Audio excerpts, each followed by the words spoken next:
welcome to Onourshelf. Let's see what Bartholomew has for us today. What you got for us, Bartholomew?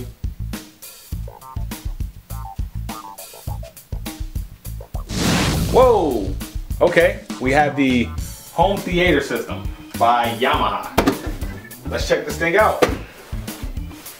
Alright people, this is the home theater system in a box by Yamaha. So everything you need is in this box, and this is specifically the model Yht-4920Ubl. So let me get my knife and let's get this thing out of the box.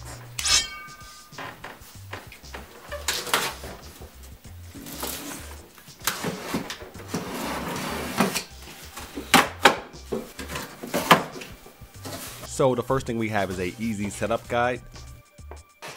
As you can see, we have the receiver right here, but it's a box in a box, so we'll get to that last. Owner's manual. As you can see, the speakers are packed pretty well in here, so I'm gonna have to get my knife again to cut the speakers out of this package.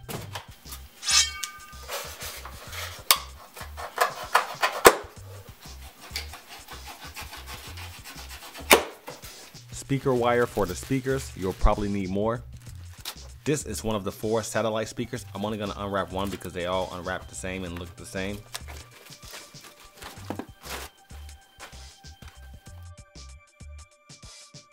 Another satellite speaker.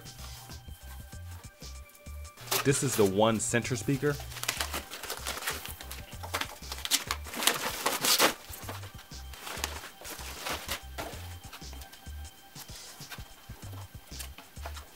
Here are the other 2 surround satellite speakers. This is the subwoofer that provides the when you need it.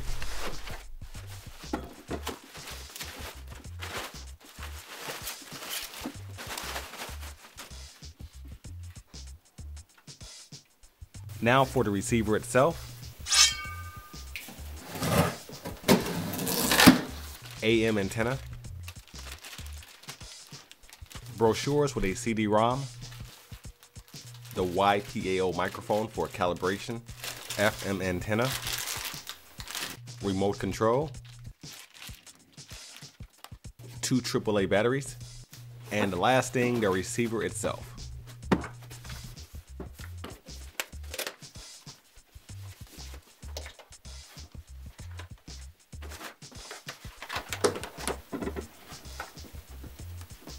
So this set comes with 4 satellite speakers. Specifications are 7cm drivers, normal input power of 30 watts, maximum power of 100 watts, impedance 6 ohms, frequency response of 50 Hz to 25 kHz, and sensitivity of 83 decibels at 2.83 volts at 1 meter. The grill is not removable. The entire housing is pretty much plastic, and this thing weighs right about 1.3 pounds, so it's really lightweight. On the back you have your positive and negative tabs and 2 spots where you can hang the speakers. One you can screw a bolt into the speaker, the other you can hang the speaker onto something. Here we have our 1 center channel. Specifications are driver size 7cm, normal input power of 30 watts, maximum power of 100 watts, impedance 6 ohms, frequency response 70 Hz to 25 kHz, and sensitivity of 84 decibels at 2.83 volts at 1 meter. The entire housing is pretty much plastic. The speaker grill is not removable. It weighs 1.6 pounds, so it's pretty light, feels pretty hollow inside. On the back you have your positive and negative tabs, and 3 inserts where you can hang the speaker. One of them being where you can screw something into the speaker. This is the one subwoofer. Specifications are a 16cm cone woofer, amp output power of 50 watts, amp dynamic power of 100 watts at 5 ohms, frequency response of 30 Hz to 200 kHz. Now this one, unlike the first 5 speakers, only the front's plastic, the top, bottom, and sides is a wood material, probably like a particle board. The back is a wood metal mixture, and this thing weighs 17.6 pounds, and the grill speaker cover is also not removable. The controls on the back are pretty simple. Since this is a simple subwoofer, you have your volume up and down, power on and off, and 1 input jack. As far as the receiver goes, it's the model RX-V379. It's an entry-level receiver that features Bluetooth, 4K, and 3D support with encryption technology for HDCP 2.2. It's a 5.1 channel receiver, which means 5 speakers and 1 sub. It has 4 HDMI in ports and 1 HDMI out. There's DTS master audio decoding and Dolby TrueHD. So overall, I think it's a great looking design. I mean, you really can't tell it's an entry-level receiver from looking at the front of it. And it has plenty of features and plenty of power for a low-end receiver, so you really can't go wrong with this one. As for the remote control, it's pretty straightforward. It takes 2 AAA batteries that are included. Now for the setup. This is the room we're gonna set this up in. My best guess is that it's right around 300 square feet. There's a little bit more to it than what I'm actually showing you on camera. It comes with this 8-step easy setup guide, and the instructions are pretty clear and straightforward, so it's pretty easy to set up. Make sure you have a pair of wire strippers. This setup involves a lot of doing this and this.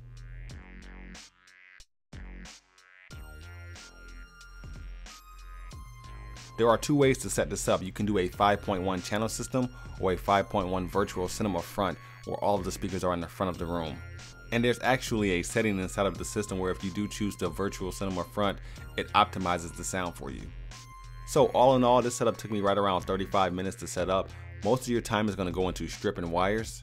And I'm going to call this a hack job. Not because anything was done wrong, but you wouldn't pay someone to install a home theater system the way I'm going to do it. And what I mean by that is I'm actually putting the speakers where they would actually go in a real setup, but I'm not hiding the wires. Reason being, this room is currently being remodeled, so there's a lot more stuff to this room to do, so it wouldn't make sense to install the wires properly, hide them, lift up carpet and all that, and then take it right back down.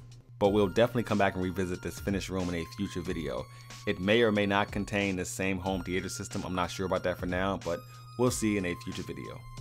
So as far as the front of the room goes, we have a satellite speaker here, center channel speaker here, receiver here, subwoofer here, and another satellite speaker back here. As for the back of the room, we have a satellite speaker here and here. Now this system comes with YPAO. It stands for Yamaha Parametric Acoustic Optimizer. It's just a microphone that you're going to put where you will be sitting at, and it sends out test sounds to calibrate the speakers. It's a very useful tool for someone who doesn't have any experience in calibrating speakers, but for an audiophile, you're going to want to do it yourself.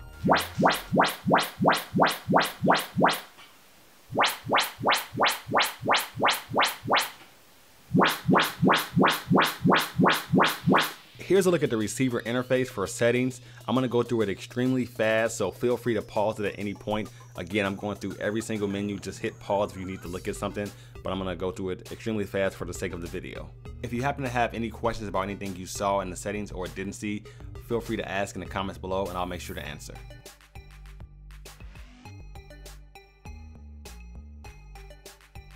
So how does it sound? And as you're going to see in a second, this pill is a little bit bigger than the last Beats pill, but not quite as big as the XL, so it's in between the last 2 pills. So let me get my knife and let's get this thing out of the box.